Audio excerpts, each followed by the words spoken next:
दुलाराय बर' फरायसा आफादनि आफादगिरि दिपेन बर' सारा नभेम्बरनि 19 थारिखआव मोनसे मोजां रिजाल्ट मोनगोन एक्स एनडिपि बिथांमोनखौ लानानै रन्जन दैमारि सारखौ लानानै बेबादि मोनसे खोथा होदोंमोन। बावबाय नामा रायजो राजाफोर? ना बे भिडिअ क्लिप्सखौ दामफिननांगौ नामा? मिन्थिखासिगौ। नाथाय दिनै 19 थारिख बारलांबाय।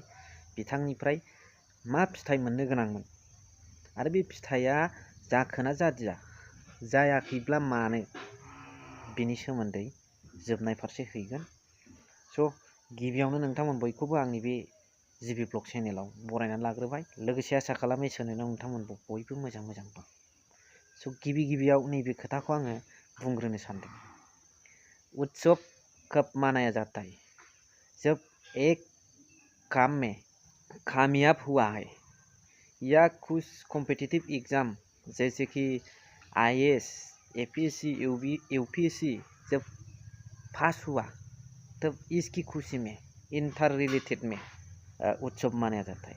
जैसे कि आपके फैमिली मेंबर में से एक नौकरी लग गया, एक को नौकरी लग गया, तो इस नौकरी लगने की खुशी में उत्सव मनाया जाता है।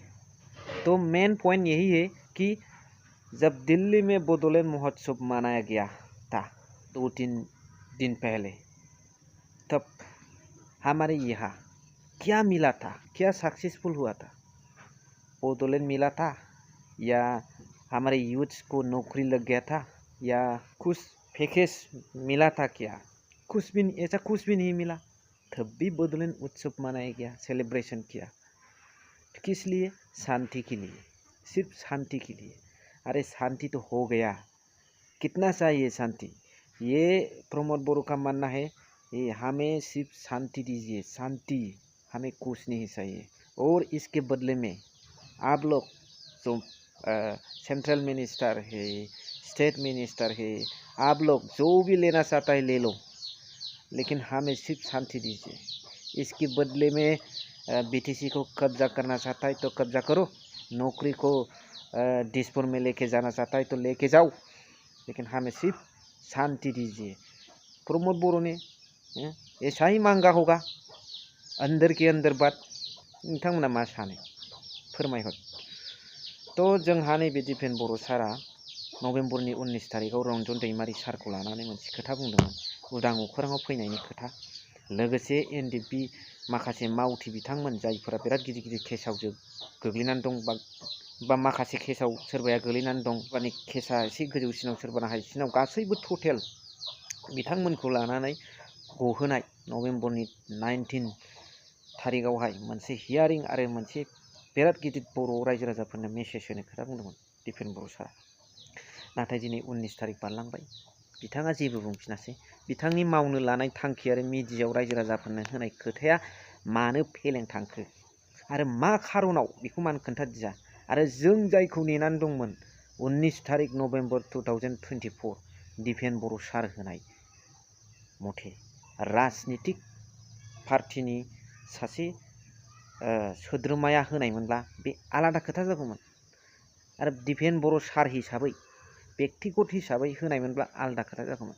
नाथाय दुलाराय बर' फरायसा आफादनि सियाराव जिरायनानै बिथां दिपेन बर' सारा, आफादगिरि सारा खोथा होदोंमोन। नाथाय मा खारनाव बेबादि सिरि जाखो दिनै जेबो मानो नुजाफैयासै। आरो जों मिडिया, पेपारि, कागजि आरो बाय टेलिफन खबर लानायनि गेजेरजों मोनथिनो मोनदों जे रन्जन दैमारि सारनि हियारिंआ केन्सेल जाबाय। बेफोर मारै जानो मोनखो आरो मारै जाथावगौ?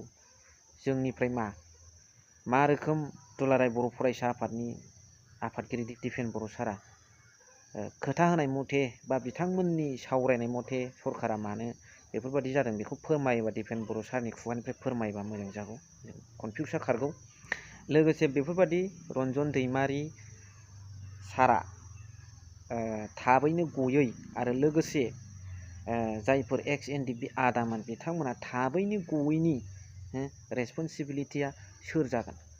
बिथांमोना जे थाब गनो मोनाखिसै, बेनि रेसपन्सिबिलिटिया सोर जागोन? हु विल बि दा रेसपन्सिबिलिटि फर इट? मा सानो कमेन्ट्सनि गेजेरजों जरुर फोरमायहर। आङो नोंथांमोननि कमेन्ट्सखौ नेनानै थागोन। स' थेंक इउ फर वाचिं, लाभ इउ।